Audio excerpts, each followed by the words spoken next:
नमस्कार दोस्तों, आइए जानते हैं आज राजस्थान की बड़ी खबरें। आज की पहली खबर है कि अब पूर्व सीएम अशोक गहलोत के पूर्व ओएसडी लोकेश शर्मा होंगे बीजेपी में शामिल। पूर्व सीएम अशोक गहलोत के विशेषाधिकारी ओएसडी रहे लोकेश शर्मा भी जल्द भारतीय जनता पार्टी में शामिल हो सकते हैं। सूत्रों के अनुसार लोकेश शर्मा की भाजपा में एंट्री को लेकर कवायद जारी है। बताया यहां तक जा रहा है कि सहस्त्रबुद्धे और शर्मा के बीच 2 से 3 दौर की मुलाकात हो चुकी है।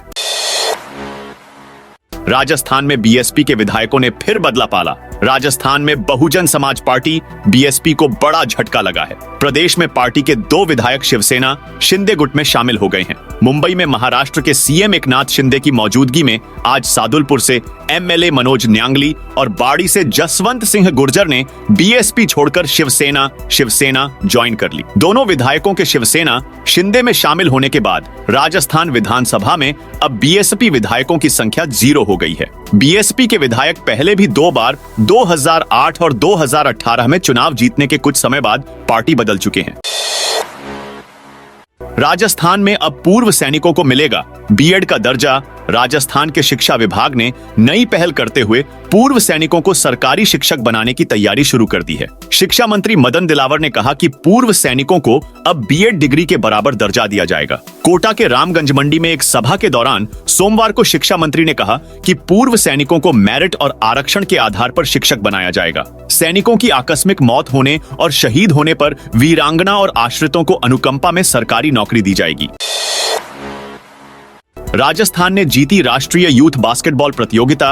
38वीं यूथ राष्ट्रीय बास्केटबॉल प्रतियोगिता में राजस्थान की टीम ने गोल्ड मेडल जीतकर खिताब अपने नाम किया। पुडुचेरी में नेशनल बास्केटबॉल प्रतियोगिता में राजस्थान की टीम पंजाब को हराकर विजेता बनी। राजस्थान की टीम में जैसलमेर बास्केटबॉल अकादमी के 4 खिलाड़ी खेले। वहीं टीम के कोच की भूमिका जैसलमेर जिला खेल अधिकारी राकेश बिश्नोई ने निभाई। पूर्व सीएम अशोक गहलोत कल आएंगे जैसलमेर। बाड़मेर लोकसभा सीट पर त्रिकोणीय मुकाबले को देखते हुए पूर्व मुख्यमंत्री अशोक गहलोत बुधवार को जैसलमेर आएंगे। वे बाड़मेर रोड पर चुनावी सभा को संबोधित करेंगे। गौरतलब है कि पहले ये चुनावी सभा शहर में हनुमान चौराहे पर आयोजित होनी थी, लेकिन 17 अप्रैल को रामनवमी के जुलूस को देखते हुए कांग्रेस ने चुनावी सभा को हनुमान चौराहे की जगह अब बाड़मेर रोड पर करने का निर्णय लिया।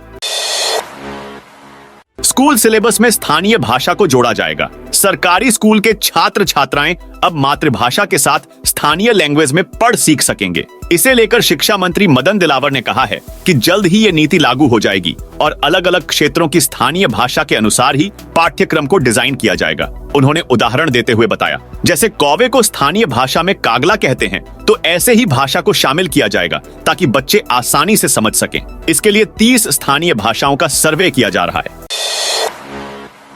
सरकारी स्कूलों में मिड डे मील को लेकर आई यह बड़ी अपडेट। सरकारी विद्यालयों में बन रहे दोपहर के भोजन का अब पहला निवाला मां चखेगी। राज्य सरकार ने सभी स्कूलों को आदेश जारी किए हैं कि प्रतिदिन 5 माताओं को भोजन छकाकर मिड डे मील की गुणवत्ता परखी जाए। यदि मां छककर कहे कि सही है, तभी वह खाना बच्चों को परोसा जाए। यह खाना प्रति बच्चे के हिसाब से तौल व गुणवत्ता दोनों में बराबर होने की पुष्टि भी स्कूल में पहुंचने वाली 5 महिलाएं करेंगी। राजस्थान में वोटिंग के दिन गिरेंगे ओले, चलेगी आंधी। राजस्थान में इस बार भले ही तेज गर्मी के संकेत हों, लेकिन लगातार एक के बाद एक वेस्टर्न डिस्टर्बेंस आने से लोगों को राहत है। अब 18 अप्रैल से एक बार फिर मौसम में बदलाव होगा। आंधी बारिश का दौर शुरू होगा। मौसम विभाग से जारी फोरकास्ट देखें तो 19 अप्रैल को लोकसभा की 12 सीटों पर वोटिंग के दिन लगभग सभी लोकसभा क्षेत्रों में बादल छाए रह सकते हैं। कुछ स्थानों पर आंधी चलने के साथ बारिश और ओले भी गिर सकते हैं। 19 अप्रैल को गंगानगर, नागौर, जोधपुर, जैसलमेर, हनुमानगढ़, चूरू, बीकानेर, बाड़मेर, सीकर, झुंझुनू, जयपुर और अलवर में बारिश, ओले गिरने के साथ तेज हवा चल सकती है। भाजपा नेताओं पर चुनावी सभा में भड़के किरोड़ी लाल मीणा। बीजेपी की चुनावी सभा में कम भीड़ जुटने पर कृषि मंत्री डॉ किरोड़ी लाल मीणा ने स्थानीय नेताओं को जमकर फटकारा। इसके बाद किरोड़ी लाल भाषण दिए बिना ही चले गए। किरोड़ी की इस नाराजगी और तल्ख तेवरों की खूब चर्चा हो रही है। जयपुर का बस्सी विधानसभा क्षेत्र दौसा लोकसभा में आता है। बस्सी के निकट बास्कोखोरी गांव में सोमवार को दौसा से बीजेपी उम्मीदवार कन्हैया लाल मीणा के समर्थन में चुनावी सभा रखी गई थी। इस सभा में उम्मीद के मुताबिक भीड़ नहीं जुटी। पांडाल पूरा नहीं भरा था, कुर्सियां खाली थीं। प्रियंका की सभा में जेएनयू छात्र नेता की हुई थी पिटाई। जालोर के भीनमाल में शिवराज स्टेडियम में 14 अप्रैल को जनसभा करने आई। कांग्रेस राष्ट्रीय महासचिव प्रियंका गांधी की सभा के दौरान वीआईपी बॉक्स और प्रतिबंधित क्षेत्र में अपने दोस्तों को प्रवेश कराने को लेकर जोधपुर जेएनयू के छात्र नेता हरेंद्र चौधरी की पिटाई हो गई। भाजपा में शामिल होंगे झुंझुनू के पूर्व सभापति। कांग्रेस के प्रमुख नेता उसका साथ छोड़ रहे हैं। इस कड़ी में झुंझुनू कांग्रेस कमेटी के जिला महासचिव खालिद हुसैन भी आज शाम को भाजपा में शामिल होंगे। वे शाम को सभा कर अपने समर्थकों के साथ भाजपा प्रत्याशी शुभकरण चौधरी को समर्थन देने की आधिकारिक घोषणा करेंगे। खालिद हुसैन झुंझुनू नगर परिषद से सभापति भी रह चुके हैं। फिर चर्चा में आया भंवरी देवी हत्याकांड। कोर्ट ने दिया ये आदेश। एनएम भंवरी देवी अपहरण व हत्या के 12 साल बाद भी भंवरी का मृत्यु प्रमाण पत्र अब तक जारी नहीं हो सका है। इस बीच SC/ST कोर्ट में भंवरी के पुत्र साहिल की ओर से मृत्यु प्रमाण और मूल सेवा पुस्तिका दिलाए जाने के लिए लगाई 2 अलग-अलग याचिकाएं खारिज हो गई। राजस्थान से बाहर भी फैला फर्जी डिग्री गैंग का नेटवर्क। फर्जी डिग्री और सर्टिफिकेट से सैकड़ों लोगों को सरकारी नौकरी लगाने वाली गैंग का नेटवर्क राजस्थान से बाहर तक फैला हुआ है। सरकारी नौकरी के लिए डिग्री लेने दूसरे राज्यों से भी लोग इस गैंग के पास आया करते थे। 10 साल से सक्रिय गिरोह ने इतना बड़ा जाल फैलाया कि कमीशन पर एजेंट बना रखे थे जो अभ्यर्थियों के लिए फर्जी डिग्री और सर्टिफिकेट लेने के लिए आते थे। यूट्यूब चैनलों के जरिए ये लोग कमजोर अभ्यर्थियों के संपर्क में आते और उनकी जरूरत को देखकर ये लोग फर्जी डिग्री ही नहीं, डमी कैंडिडेट की भी व्यवस्था करते थे।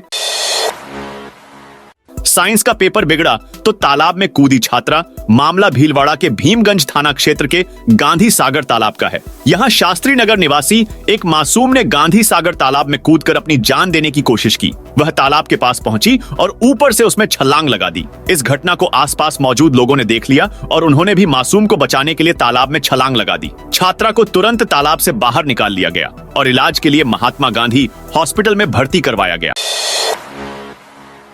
आचार संहिता ने अटकाई 51 नई राशन की दुकान। आचार संहिता लागू होने से अब विभागों की योजनाओं में जारी प्रक्रियाओं पर ब्रेक लग गया है। खाद्य विभाग की ओर से पिछले साल सितंबर महीने में जिले में 51 नई उचित मूल्य की दुकानों के आवंटन को लेकर शुरू की गई प्रक्रिया पहले तो विधानसभा चुनाव और अब लोकसभा चुनाव कार्यक्रम को लेकर अटक गई है। तो दोस्तों, यह थी राजस्थान से जुड़ी आज की बड़ी खबरें। आप कौन से जिले से इस वीडियो को देख रहे हैं, कमेंट करके बताइए।